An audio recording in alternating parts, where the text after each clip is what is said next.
ग्राक सालो हास्टेव फाइटं हाकतनि मन्त्री बखरक नरेन्द्र मोदी आ सालो मन्त्री बखरकनि याग्रमै फियगै रोजाकनाय हास्टेव कतालके सनामजाक महाराजा बीर बिक्रम इंटरनेशनल एयरपोर्टनि दगलाम अब हाइकेनो आ सालो फियगै रोजाकनाय मिशन 100 विद्या ज्योति स्कूल ते मुख्यमंत्री त्रिपुरा ग्रामीण समृद्धि योजना सामुं बुतां आबनि बागै पाइजाक जत बेरामनि लुआजिमुं आ सालो महाराजा बीर बिक्रम इंटरनेशनल एयरपोर्ट न फियगै रोमानि यागुल आस्टबल थों नखलाबो लुआजिजाक लुकुथुम पान्दाव कक नारकनाय हाकतनि मन्त्री बखरक नरेन्द्र मोदी आबनि बागै आस्टबल थों नखला न नाइथाथके साजगै तिसा जाखा अब हाइकेनो हाकतनि मन्त्री बखरक नरेन्द्र मोदी न लामजाक सगै राजाखर आगलनि दालबिदा लाहार थेपा जाखा कतर कतर पोस्टर तै फेस्टुन आ सालो मन्त्री बखरकनि लगियो फाइनाय हाकतनि मन्त्री ज्योतिरादित्य सिंधिया एयरपोर्ट नि सिमी आस्टबल थों नखला जराति काइबा थायो हाकतनि मन्त्री बखरकनो लामजाक संनाय हास्टेनि लुकुरखनि शाखा डॉक्टर दिलीप दास আমরা এখানে সবাই মিলে কাজ করে যাচ্ছি।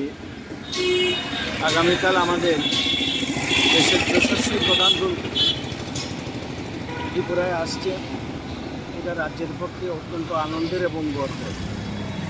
ওনার আসার মূল উদ্দেশ্য হচ্ছে যে আমাদের যে ইন্টারন্যাশনাল এয়ারপোর্ট যেটা নতুন করে চালু হবে এমবিবি এয়ারপোর্ট, তার উদ্বোধন উপলক্ষে উনি আসবেন এবং আমাদের যে 100 যে প্রকল্প যেগুলো স্কুল যেটা 100টা বিদ্যালয়কে আমরা সিবিএসসিতে সিলেবাসে নিয়ে যাচ্ছি এবং সেখানে ইংলিশ মিডিয়াম পড়াশোনা হবে, তো সেটা উদ্বোধন করবেন। পাশাপাশি আরও অনেকগুলো প্রকল্প আছে যেটা উনি ত্রিপুরাবাসীর উদ্দেশ্যে এটা উৎসর্গ করবেন।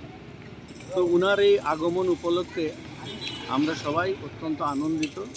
যুবকদের মধ্যে, রাজ্যবাসীর মধ্যে প্রচণ্ড উৎসাহ। তাই ওনাকে যেন সঠিকভাবে স্বাগত জানানো যায়, ওনাকে সম্মান দেখানো যায়, সেই জন্য আমরা এয়ারপোর্ট থেকে শুরু করে যেখানে উনি ওনার বক্তব্য রাখবেন বিবেকানন্দ ময়দান, সেখান পর্যন্ত রাস্তার দুদিকে ব্যারিকেড বানানো হয়েছে। অত্যন্ত পতাকা এবং ওনার ছবি দিয়ে এটাকে সুসজ্জিত করা হবে। আমাদের এই এলাকাটার মধ্যে আস্তাবল ময়দান পর্যন্ত, যেটাকে বিবেকানন্দ ময়দান আমরা বলি, সেখানে 5টা জায়গায় প্রায় 500-600 করে আমাদের এখানকার যে বাসিন্দা তারা থাকবে, আমাদের দলীয় কর্মীরা থাকবে, বিভিন্ন নাচ গান বা আমাদের যে জাতীয় সংস্কৃতির সাথে মিল আছে সেরকম অনেকগুলো অনুষ্ঠান থাকবে এবং উনি যাওয়া পর্যন্ত ওরা এই জায়গায় থাকবে, ওকে বিদায় সম্বর্ধনা জানাবে। এই অনুষ্ঠানকে করার জন্য সারা রাজ্যের মধ্যে সাড়া পড়ে গেছে।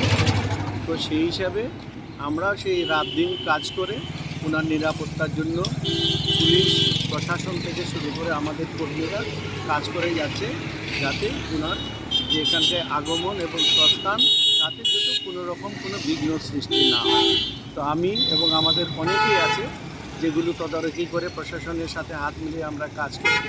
আমি আশা করি ওনার যে এখানে যে যাত্রাটা অত্যন্ত সফল হবে এবং উনি ত্রিপুরাবাসীর পক্ষে যা বলবেন সেটা আমরা শুনব এবং ভবিষ্যতে উনি যা পথ দেখাবেন সেই অনুযায়ী আমাদের সরকার এবং আমরা সেই উদ্দেশ্যে কাজ করে যাব। যে নীতির উপর ভিত্তি করে আমরা কাজ করছি, সবকা সাথ, সবকা বিকাশ, সবকা বিশ্বাস, এই নীতি নিয়েই আমরা চলছি। সেখানে কিষাণ হোক বা অন্যান্য জাতি হোক, প্রত্যেকের উন্নতির জন্য এই সরকারও কাজ করছে। ভারত সরকারের যা স্কিম সবগুলো আমরা এটা কার্যকরী করছি। তো আমরা ওনাকে স্বাগত জানাচ্ছি। রাজাখর আগুলিন সিমি প্রণবনি ককথুম চিনি খরাং।